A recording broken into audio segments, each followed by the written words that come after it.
Hello everyone, welcome back to my channel. तो कैसे हो आप सभी? आई होप आप सभी अच्छे होंगे, ठीक-ठाक होंगे और अपना अच्छे से ख़्याल रख रहे होंगे और आप सभी को हरे कृष्णा, राधे-राधे। तो आज है सोमवार, ये सोमवार की वीडियो है।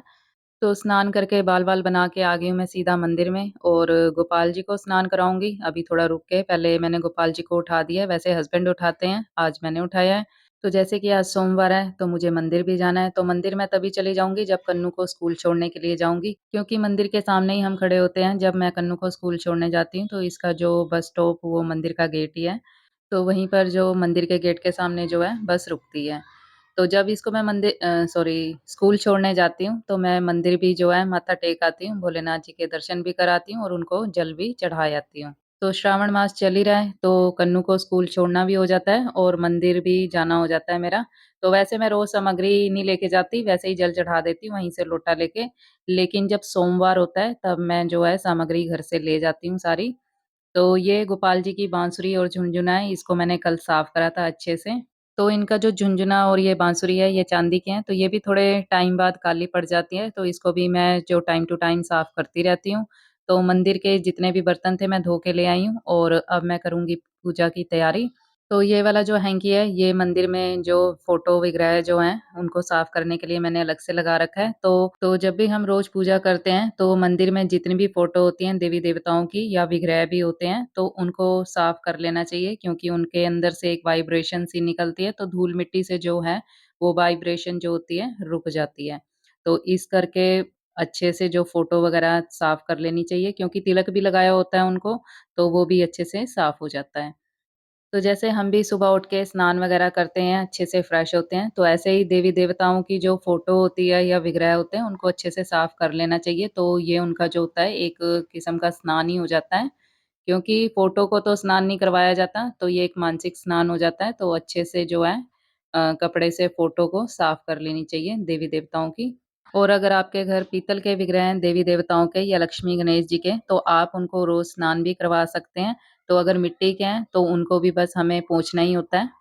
तो देवी-देवताओं की फ़ोटो साफ़ करने के लिए या विग्रह साफ़ करने के लिए हमें अलग से ही जो हैंकी या कपड़ा कोई लगा के रखना चाहिए साफ़, क्योंकि ये नहीं है कि जिससे हम मंदिर के बर्तन साफ़ कर रहे हैं या जिससे हम मंदिर साफ़ कर रहे हैं, उसी से ही जो है फ़ोटो भी साफ़ कर रहे हैं। तो पूजा की तैयारी हो गई है और ये जितना भी जल मैंने भर के रखा है, इस सभी में मैंने गंगा जल डाल लिया है और ये जोत रख दी जाए मंदिर में। तो ये भोलेनाथ जी का जल है, इसमें गंगा जल मैंने थोड़ा-सा और डाल लिया है, क्योंकि पहले वैसे मैंने डाल ही लिया था और इसमें मैंने थोड़ा-सा डाला है चंदन पाउडर और एक डोने में मैंने सूखी सामग्री जो होती है वो भी ले लिया है और ये है पंचामृत। तो पंचामृत जैसे दूध, दही, घी, शहद, गंगा जल, तो ये सब डाल के मैंने पंचामृत बना लिया है। तो इसी से हम भोलेनाथ जी का अभिषेक भी करेंगे और गोपाल जी को भी मैं इसी से स्नान करवा दूँगी। तो जब हम गोपाल जी को स्नान करवाते हैं पंचामृत से, तो उसमें थोड़ा-सा तुलसी पत्ता हमें डालना होता है, लेकिन भोलेनाथ जी के पंचामृत में हमें तुलसी पत्ता नहीं डालना होता। तो पंचामृत में मैंने गंगा जल भी डाल लिया है और पत्ते वाली जो सामग्री है, वो भी ले लिया है। तो मंदिर जाने की मैंने सारी तैयारी कर ली है, तो अभी टाइम है, तो मैंने सोचा चलो पहले गोपाल जी को ही स्नान करवा दिया जाए।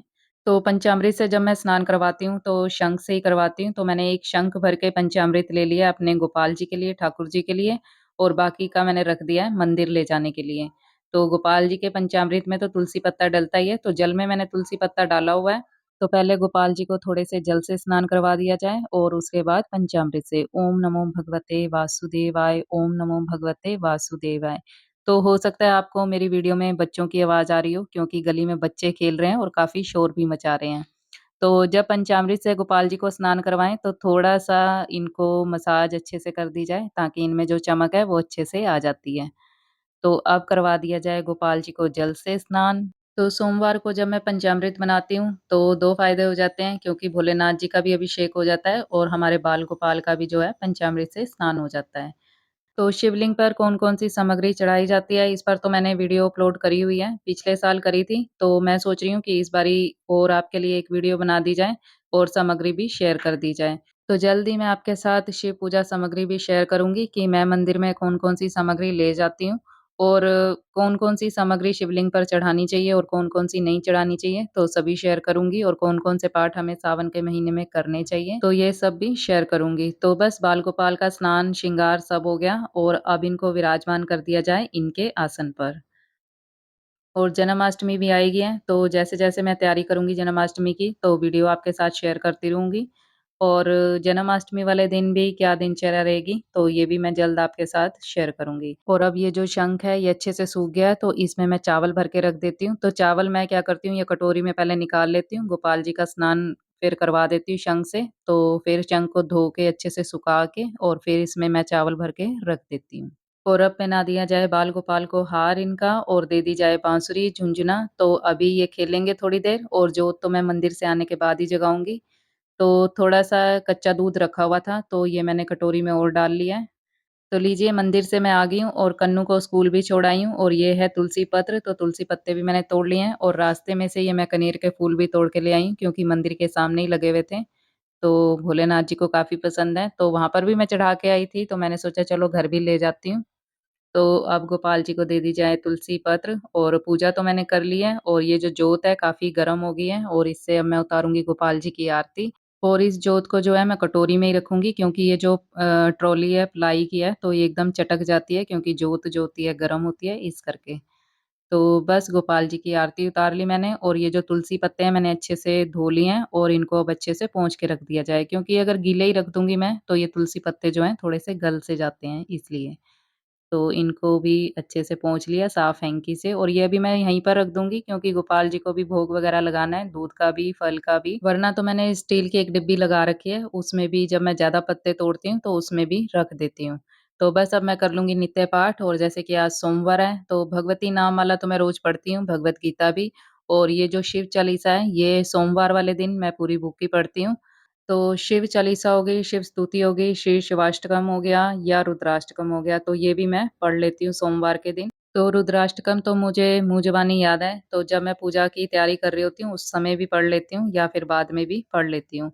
तो रुद्राष्टकम इस प्रकार होता है, नमामि शमीशान निर्वाण रूपम विभुं व्यापकं ब्रह्म वेद स्वरूपम निजं निर्गुणं निर्विकल्पं निरीहं चिदाकाशमाकाशवासं भजेऽहम्। तो रुद्राष्टकम बोलने में मुझे काफ़ी अच्छा लगता है क्योंकि संस्कृत में होता है, तो काफ़ी अच्छा भी लगता है। संस्कृत मुझे पढ़नी काफ़ी अच्छी लगती है, पर लेकिन मुझे संस्कृत आती नहीं है। तो ये जो रुद्राष्टकम है, मैंने यूट्यूब से ही लर्न करा था।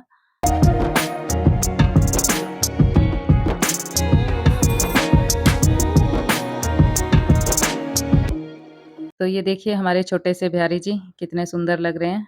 तो बस अब पूजा-पाठ तो सारी हो गई है और अब मैं पीऊँगी चाय और उसके बाद तो सारे घर के काम अब शुरू ही हैं। तो ये कल मैं मार्केट गई थी तो रास्ते में जो है मुझे कड़ी पत्ते का पेड़ दिख गया था, तो मैंने काफ़ी सारा जो है कड़ी पत्ता भी तोड़ लिया।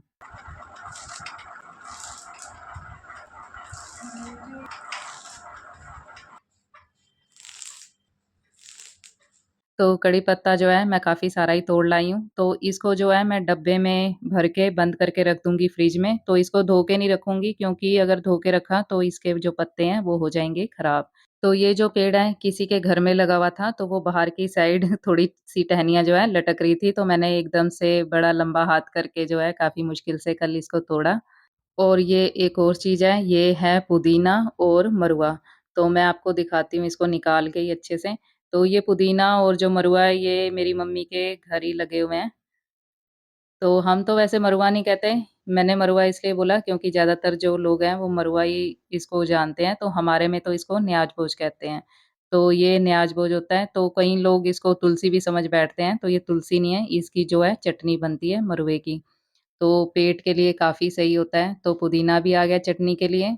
तो अगर आप इसको ग्रो भी करना चाहते हैं, अगर आपको भी आस-पास कहीं जैसे कड़ी पत्ता हो गया या कोई भी कटिंग मिल जाती है, किसी भी प्लांट की अगर आप लगाना चाहते हैं, तो काफ़ी अच्छा मौसम चल रहा है बारिश का, तो आप कोई कटिंग लगाना चाहते हैं, तो इस मौसम में लगा सकते हैं। काफ़ी आसानी से जो है ग्रो हो जाती है। तो इसको मैं भर के रख देती हूँ डब्बे में और पुदीना, मरुआ सब कुछ इसी में मैं रख दूँगी। तो अब जैसे बरसाती मौसम है, अगर आपको भी कड़ी पत्ता मिल जाता है, आप भी स्टोर करना चाहते हो, तो इसको आप ड्राई करके भी रख सकते हो। तो ड्राई इसको धूप में नहीं करना है, इसको जैसे पंखे की हवा से ही करना है क्योंकि अगर हम धूप में जो भी पत्ते सुखाते हैं, तो उसका जो फ्लेवर है, वो निकल जाता है, फिर खाली सूखे पत्ते से ही रह जाते हैं बस। और अगर आपके घर माइक्रोवेव है, तो आप उसमें भी इसको ड्राई कर सकते हो।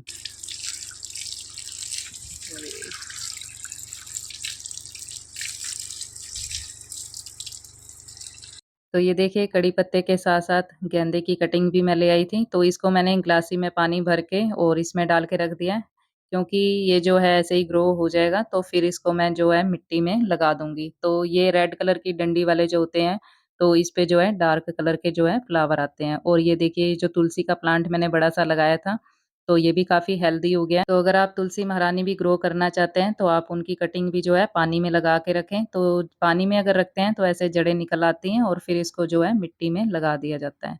तो धतूरे में काँटे लगे हुए हैं, तो बार-बार मुझे काँटा लग रहा है हाथ में। और ये है शिव पूजा सामग्री, तो ये भी मैंने एक बॉक्स में रखे हुए हैं, बेलपत्र, आक के पत्ते, आक के फूल, भांग, धतूरा वगैरह ये सब भी मैं रखती हूँ।